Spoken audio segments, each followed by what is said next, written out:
코로나 사태를 겪으면서 건강에 대한 관심이 더욱 높아지고 있는 가운데 미국에서는 한국 다이어트 음식이 화제가 되었다는 소식이 전해졌습니다. 미국에서 난리난 한국 간식이 있습니다.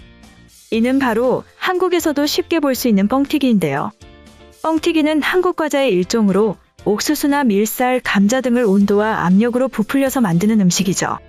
압력이 걸려있는 용기에 쌀을 넣고 밀폐시켜 가열하면 용기 속에 압력이 올라가는데 이때 뚜껑을 열면 뻥하는 큰 소리가 나서 뻥튀기라는 이름이 지어졌다고 합니다. 반면 미국에서는 기름지고 짜고 달콤한 음식을 많이 먹는 식습관으로 우리의 상상을 초월하곤 하는데요. 고칼로리 음식을 즐겨 먹는 나라인 미국은 실제로 비만 인구의 비중이 높아 비만을 국가적, 사회적 문제로 여길 정도로 심각하게 여기고 있죠. 지나가는 말로 라면에 김밥만 먹어도 미국에서는 건강식품이라고 하니 미국인들의 식습관이 얼마나 심각한지 짐작할 수 있습니다. 이런 상황인 만큼 미국에서는 다이어트 식품에 대한 관심도 높은데요. 최근 의외의 한국 음식이 미국에서 다이어트용으로 인기 있다는 소식이 알려져 누리꾼 사이에서 화제가 되고 있습니다. 또한 신종 코로나 바이러스 사태로 인해 전 세계인들이 집에 있는 시간이 많아지고 음식을 직접 해먹는 경우가 많아지면서 한국 제품들의 수출이 최대 규모를 달성했고 그 결과 전 세계적으로 한국 음식들이 인기를 끌고 있죠. 특히 김치, 비빔밥 등으로 대표되는 한국 음식은 건강식으로도 인기를 더해가고 있으며 이제 한국 음식은 전 세계 사람들의 관심 속에 있습니다. 이러한 상황을 바탕으로 한국 간식인 뻥튀기가 미국인 입맛을 사로잡았는데요.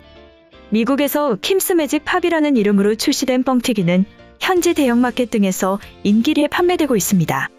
체다 치즈 맛, 양파 맛, 계피 맛, 딸기 맛, 바나나 맛 등 다양한 종류가 있으며 가격은 한 봉지에 2.49달러로 약 3,000원 정도에 팔리고 있죠. 이 제품은 저칼로리, 쌀로 만들어서 글루텐 프리, 바삭한 식감, 많이 먹어도 살이 찌지 않음 등이 인기 포인트로 꼽히고 있으며 최근 미국에 불어온 곡물 열풍과 맞물려 좋은 반응을 얻고 있습니다. 다양한 온라인 커뮤니티에 미국에서 다이어트 식품으로 팔린다는 뻥튀기라는 제목의 게시물을 확인할 수 있었는데요.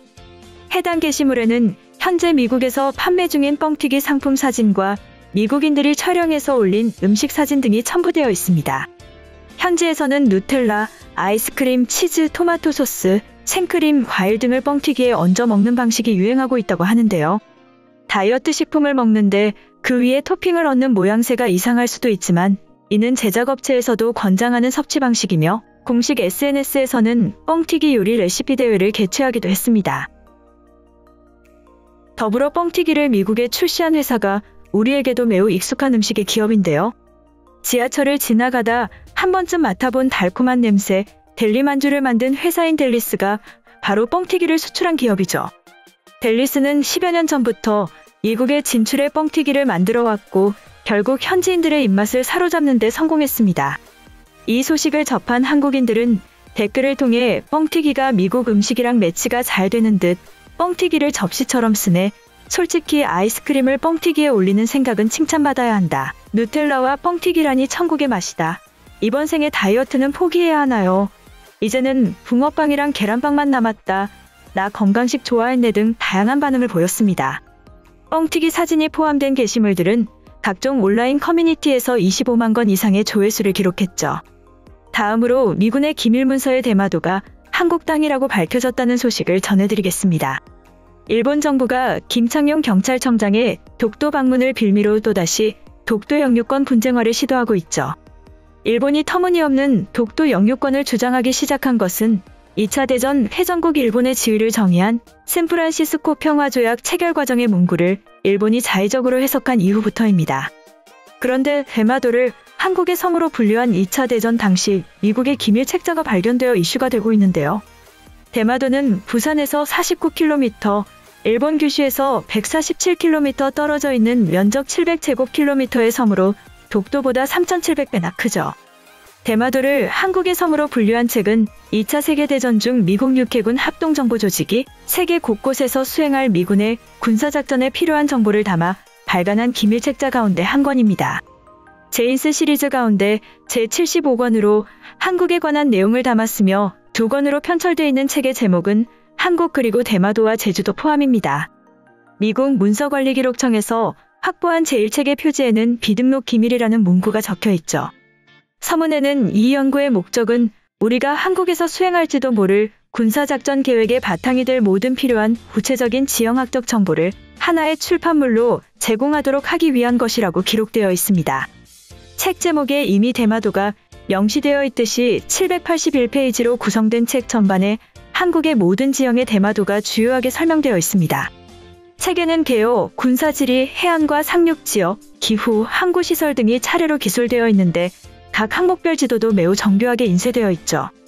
먼저 1장의 주요 교통 루트 편에는 남부의 중심지로 부산, 대구, 진해, 여수가 명시되어 있고 이어 남해의 가장 큰 섬으로 대마도와 제주도가 각각 설명되어 있습니다. 또 인구와 정부 항목 내 군사지리 편에는 한국 내 소수의 큰 섬들과 수백 개의 작은 도서가 소개되어 있는데 이 도서에도 울릉도와 대마도, 제주도를 대표적 섬으로 기록되어 있습니다. 하지만 이 책 1장 42페이지 인구와 정부 편에는 대마도가 일본 영토라는 터무니없는 설명이 적혀 있는데요. 인구와 정부 편은 인구, 노동력, 정부 조직, 정치 요인, 안전 및 공공질서가 차례로 서술되어 있고 마지막으로 대마도에 대한 기록이 첨부되어 있습니다. 거기에는 한국과 일본 사이의 대마도는 일본 나가사키현의 사법관할이라고 적혀 있으며 이는 이 책에서 대마도를 한국 섬으로 시종일관 기술하고 있는 것과는 상반되는 기술인데요. 모순되는 설명이 같은 책에 등장하는 이유는 이 책이 여러 곳의 정보를 취합한 때문으로 보입니다. 이 책은 서문에서 1945년 3월 1일까지 워싱턴에서 얻을 수 있는 모든 자료를 집대성했다고 밝히고 있죠. 그러면서 해군 작전참모처, 육군정보처, 해군정보처, 기상청, 공군 등 11곳의 정보기관의 정보를 취합했다고 설명했습니다. 이 때문에 어떤 정보는 대마도를 한국의 영토로 분류했지만 어떤 서적은 한국의 영토로 분류하면서도 일본 소유의 부분이라고 표시한 것으로 추정되고 있죠. 한국 정부도 한때는 대마도가 우리 땅이라고 공식적인 문제 제기를 한 적이 있는데요. 1949년 1월 이승만 대통령이 신년 기자회견에서 대마도 반환을 일본에 요구했으며 이어 1951년 4월에도 미국 정부의 대마도 영유권을 공식 주장하기도 했습니다. 특히 세종실록과 동국여지 승남 등에는 대마도가 우리 땅이라는 기록이 적지 않죠. 국내 역사학계에서는 조선시대 때 대마도를 비워놓는 바람에 19세기 후반 일본 메이지 정부가 대마도를 일본에 편입시켰다고 보고 있습니다.